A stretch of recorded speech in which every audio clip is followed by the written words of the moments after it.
we start the video, I just want to let you know that I do have a Patreon, and it's the only way to keep this channel alive. If you want to be a member of my Patreon, it's in the link in the description down below. In order to react to videos like these, since this is a Patreon requested video, I have to let you guys know, you only be a member, you have to be a Hobidon hero or a Hobidon protector on my Patreon. This allows you to request for videos in the future and maybe some artwork. That's all I have to say. I hope you guys get the message, and like I said, if you want to request a video, you got to be a member on my Patreon. That's the only way to do so, and it's in this link in the description down below. Now, enough of that. Let's get on to the reaction, shall we? And I hope you enjoyed the video. Take care, and let's get this started.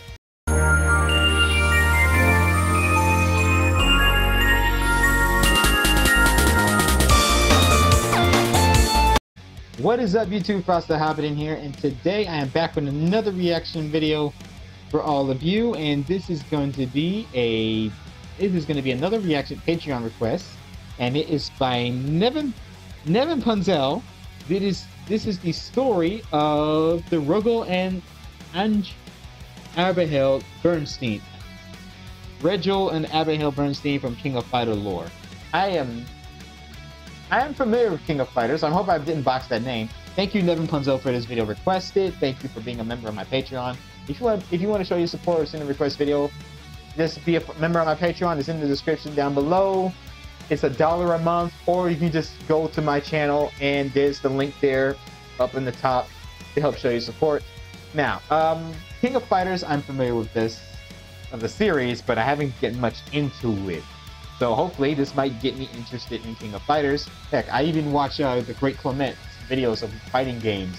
He did the Tekken Iron Fist Tournament series, and he did Street Fighter series, and he's working on Mortal Kombat and probably King of Fighters. I look forward to seeing those videos to learn more of the whole lore. If you haven't watched The Great Clement, go check out his channel. The Great Clement, he's an awesome guy, Canadian dude. He's one of the reasons that you know the secrets of Sonic's gameplay styles. But enough of that. Let's get on to the reaction. Link in the description down below. Support Soryu Games.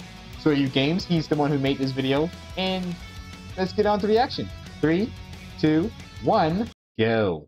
The King of Fighters series had a lot of villains. Some are highly regarded, others were kind of disappointing, and there are those who nobody wants to remember. But it's safe to say that the most iconic bad guy among them was the original villain of the series, Rugal Bernstein, the cheapest bastard ever, as his own creators call him. What made Rugal so memorable wasn't just his badass design, his awesome themes, his maniacal laugh, or his stupidly unfair moves. He had a persona. Sure, he was mostly a one-dimensional evil character, but he also had a very rich backstory, despite being present in only 2 canonical games. Of course, he's also been in many other iterations and crossover titles, and the fight against him is always the most dreaded moment in these games. But the sweet feeling of accomplishment when you finally beat him after dozens of tries makes it more than worth it. As always, if you like this content, don't forget to subscribe and click the bell icon so you can be notified with every new video posted.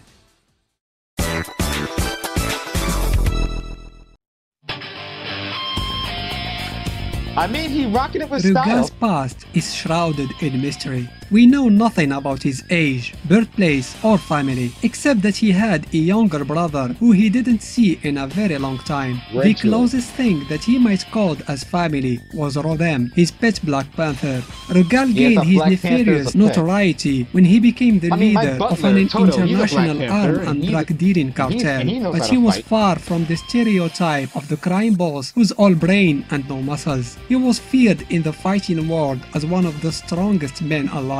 Mastering all known fighting disciplines, he was an unstoppable behemoth during a fight. He loved crushing his opponents and enjoyed the sight of despair in their eyes as he turned them into statues, which he added to his morbid collection of previous fallen champions. Rugal's might was not just physical and financial, it also reached the political sphere. His influence over the trade of arms and weapons meant that he could change the outcome of many wars. And has anyone ever questioned if Question out there: would you face this man? He looks strong. I give him that. He might be fun. He might be a fun challenge to face. For that, the world governments feared him, but unfortunately, there was nothing they could do about it. Rugal's main headquarters was an aircraft carrier called Black Noah, and being always on the move meant that he was basically untouchable. However, that didn't mean he was invincible either. Rugal was a power-hungry maniac, always looking for new means to gain more strength. At the age of 25, he heard about Orochi and the potential might he could gain from this mythical being. He began his pursuit for its source of energy, but his search led him face to face against the leader of the Hakishu, Genitz. Underestimating the young missionary, who was 18 at that time, Rugal rushed to destroy him with his overwhelming strength, only to be countered with a single blow that took out one of his eyes and instantly end the fight. The funny thing was, they were both surprised by the outcome of the combat. Rugal couldn't believe how he was easily beaten, and Genitz was impressed that Rugal was still breathing after his deadly attack. He decided to give Rugal a small amount of Oroshi's powers. Of course, by no means that act was out of pure kindness. Genitz saw Rugal as a potential host for Orochi and wanted to see if the crime lord could control such power, and to some extent he could. After tasting the first defeat in his life and changing his lost eye with a cybernetic one, Rugal returned to his usual wicked life, more brutal and ruthless than ever. The only person he knew was stronger than him was Genitz, and thankfully... You know, with a face like that, you look like Mike Hagar. You look like Mike Hagar, especially because of that. Maybe it's because of the mustache. That man had no interest in his business and represented no threat to his criminal empire.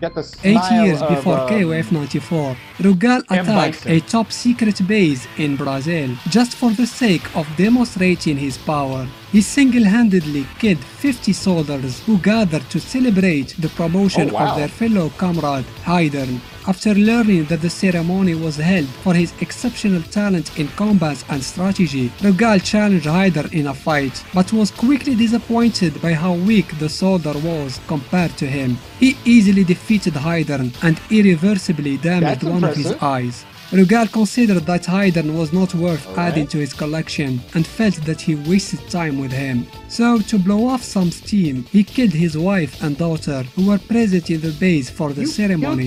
Then he went back to his HQ, leaving only one survivor with an unspeakable grudge and sorrow in his heart. This guy's a monster. With an arrogance that knew no limits and the feeling that no one can stand against him, Rugal decided to organize his own version of the King of Fighters tournament. His reasons were to entertain himself and maybe add some new statues to his collection. He hired 2 secretaries, Mature and Vice, to help him with the organizing process. What he didn't know, the 2 women were spies sent by Genitz to keep a close eye on him, but for some reason, likely because of his gratuitous cruelty that matched their vicious nature, they became genuinely fond of him. During the invitation phase, the head of the Kusanagi family, Saishu, came alone to Black Noah and challenged Rugal in a fight with the hope to stop his evil deeds for good. But despite how strong he was, his level was far below Rugal's and was easily beaten. Rugal didn't even see the need to kill him and just let him to die slowly on his ship.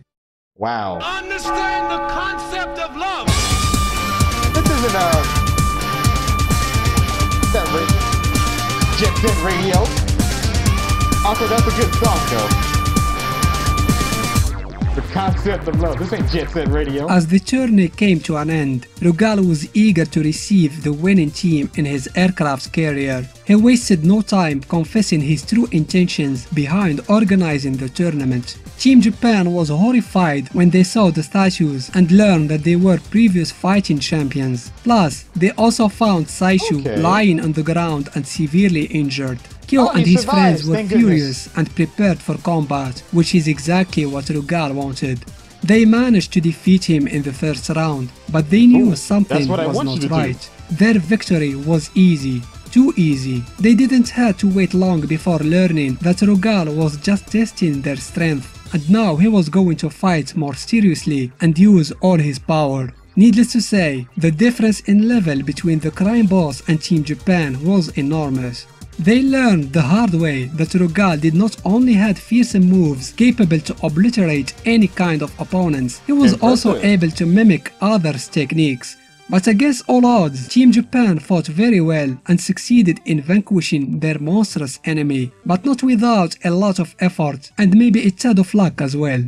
Witnessing all that determination made Rugal realize how wrong he was. He accepted his defeat and thanked the trio for helping him see that the power of friendship is stronger than all other types of power. And since that day, they all became best buds, and Rugal lived happily ever after. Like hell he did. He triggered the self-destruct mechanism the moment the match ended, in an attempt to drag his opponents with him to the bottom of the sea and hide his shameful defeat. But his attempt backfired, as he was the only one caught in the explosion, while Team Japan miraculously escaped the trap. Unfortunately for them, it appeared that Rugal used his last card, the Orochi power, to survive the explosion as well. But he lost an arm though, which he replaced with a cybernetic one. He also saved Saishu, who he intended to use in his future revenge against Kyo and his friends. Thanks to Vice's help, he brainwashed the Kusanagi Patriarch and made him his obedient bodyguard.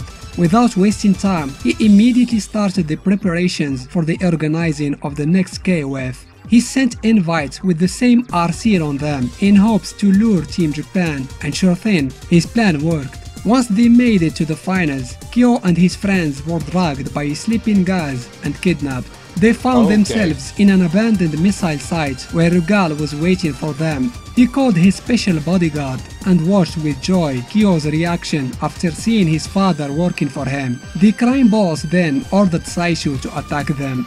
After a very challenging fight, they somehow managed to neutralize the brainwashed old man. Adamant to get his revenge no matter what, Rugal unleashed his Orochi powers and transformed into his Omega Rugal form, characterized by a dark skin, white hair, and an overall monstrous look. The fight against him was even tougher than their last one. Add to that, the trio were already exhausted from the previous fight against Saishu. Nonetheless, they once again succeeded in defeating their no longer human opponent. The crime lord, being the sore loser that he is, refused to admit defeat as expected. He tried to channel more of the Orochi power within him, but because he was not from a Hakisho lineage, his body couldn't support it. And so, the potential mean of his victory was the very reason of his demise. Rugal's body exploded into infinite molecules as the three caught a glimpse of the evil Orochi aura for a brief instant before it disappeared. That was the end of Rugal. However, the Bernstein story was far from over.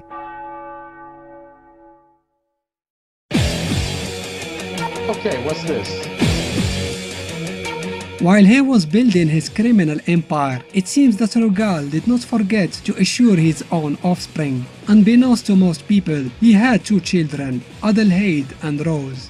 When their father died, they inherited his tremendous fortune and used it to build an airship named Skynoa, where they lived secluded from the rest of the world. The wealth was not the only thing they inherited from Rugal. They took after their father in many other things. Adel was also quite strong. He mastered many fighting disciplines at a very young age, and just like his father, he loved the thrill of combat and adored challenging strong opponents. However, he had much better sportsmanship and had no problem admitting defeat when he loses. He also had no evil intentions whatsoever. Once he took over Rugal's empire, he seized all criminal activities and employed its capabilities for harmless businesses. His sister Rose was a smart and refined young woman. Although she had her father's arrogance and short temper, she was more of a spoiled brat than a pure evil mastermind. And just like Rugal, she also had a cute little pet Black Panther. Rose was very good at fencing, though she was never seen fighting. Most of the time, she preferred playing the piano, her favorite hobby, and leaving all fighting to her brother. And because she treasured him so much, she even organized KOF 2003 just so he could measure himself against the best of the best. And the best of that tournament were the members of the Ikari Warriors team, who made it to the finals for the first time in KOF's history. They were invited aboard Skynoa and welcomed by Rose, who then introduced her brother as their final challenge. The combat started, and Adel proved to be a worthy successor of Rugal Bernstein. He fought with all his strength, while his sister played the piano as her own way of cheering for him. But despite their efforts, Adelheid alone was no match against the three soldiers and lost the combat. Refusing to accept defeat, Rose swore that the Ikari warriors were not going to leave the airship alive. But she was immediately stopped by her reasonable brother, who asked her to let them go, arguing that they had won fair and square. When the next competition was announced, Adelheid joined it as a single entry, confident that he can beat entire teams all by himself. He was accompanied by Rose, who made sure to encourage and cheer for her brother before each combat. Unfortunately for the two siblings, Botan, a member of those from the past, noticed Rose during the tournament and saw her as a potential asset for their villainous agenda. Just like she did with Chizuru before, Botan decided to subjugate the young girl to her mind control technique in preparations for the next step in their plan. Without consulting her brother, Rose, under the control of Botan, organized KOF 13. The objective was to awake Orochi and transfer its power to their leader, Saiki. Adelheid was very suspicious about his sister's behavior. Obviously, he cared a lot about her, and her well-being was what mattered the most to him. He was ready to ally and cooperate with anyone as long as it could save Rose, and for that purpose, he contacted his father's victim and greatest enemy, Hobidon. They agreed to share their knowledge about those from the past with each other and collaborated using their resources to limit the moves of the malevolent clan. When Saiki was erased from existence at the end of the tourney, Rose was freed at last. She couldn't remember being manipulated, but that didn't matter anymore for Adelheid. He was more than happy that his sister was back to her normal self. She's a good guy. Yet their carefree life seemed threatened more than any time before. When Verts was destroyed at the end of KOF 14 and the shadow of their evil dad started looming over them again.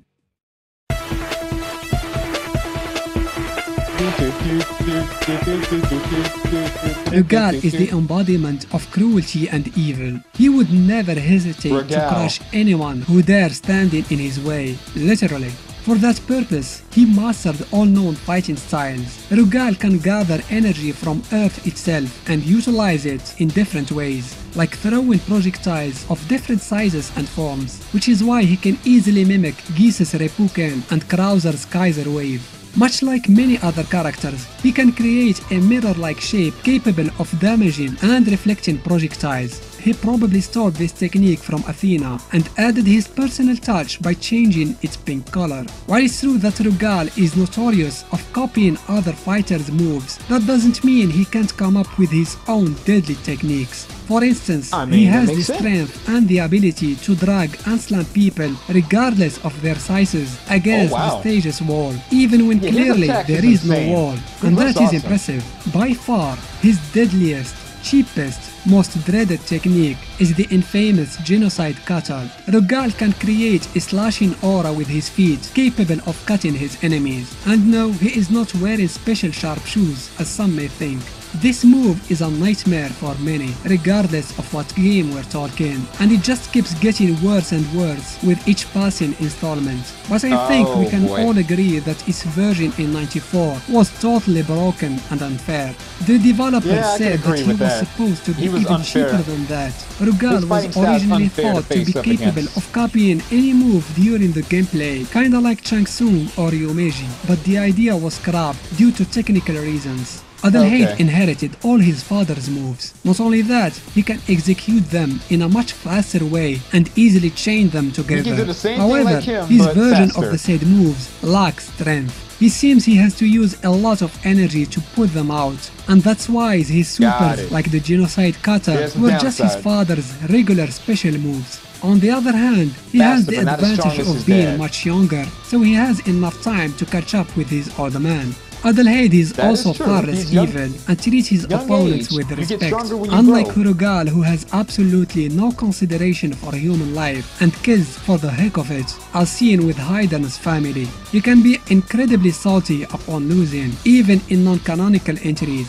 Speaking of which, we can't forget the time when he literally wiped the floor with Akuma in Capcom vs SNK 2. In that game, Rugal's God Complex reached an unprecedented level. After he absorbed Akuma's power, it transformed into the definition of unfairness, also known as Ultimate Rugal. What can I say about this form? Well, in addition of all his previous cheap moves, he acquired some of Akuma's techniques, including his Raging Demon. The damage his attacks deal is beyond ridiculous, because of course, and his lost eye got regenerated. Now both his eyes are glowing red. Congrats! If that was a KOF game, then this version of Rugal would definitely have won my top 10 hardest bosses video. Needless to say, none of this is canon, but I just cannot not mention it. I would love to see father and son in the same game, and curious to know how they will interact with each other. Since they were never close to begin with, it is more likely that Adelheid would side with the good guys against Rugal. But if he ever decided to remain loyal to his own blood, then this Bernstein alliance would be one of the deadliest threats our heroes ever knew. Special thanks to my patrons for their generous support. I hope you enjoyed this video. Give it a thumbs up if you did, and why not consider subscribing to the channel. Stay safe, and thanks for watching. Thank you. Okay, this guy is a very powerful enemy. Keep him away from the Street Fighter universe. Keep him away from the Mortal Kombat universe. This guy is a menace. If he gets getting the Raging Demon power from Akuma and beating Akuma, yeah, he's a threat. Okay, this guy needs to be put down. Anywho, thank you guys for watching. I hope you did this reaction video. Like, comment, subscribe. What are your thoughts on this? What are your thoughts on this character and his children? Let me know in the comments down below. As always, take care, have a good day, be safe, and most importantly, stay frosty and stay healthy out there. Catch you all later, and make sure to wash your hands. I want to say a special shout out to my following Patreons and fellow new Patreons members here. KKD Silver, Elian Maybe, Cameron Carpenter, David Dister, Marcus Angelic Boy, Jay the Real McCoy, Dakota Umlov, Zach Cow, Boss Maker, Nevin Punzel, Curtis Wildcat, and Matthew Hensley. Thank you for your support, for being following Patreons of the Hobidon Squad. I look forward to seeing y'all in the next video. Okay, now you die.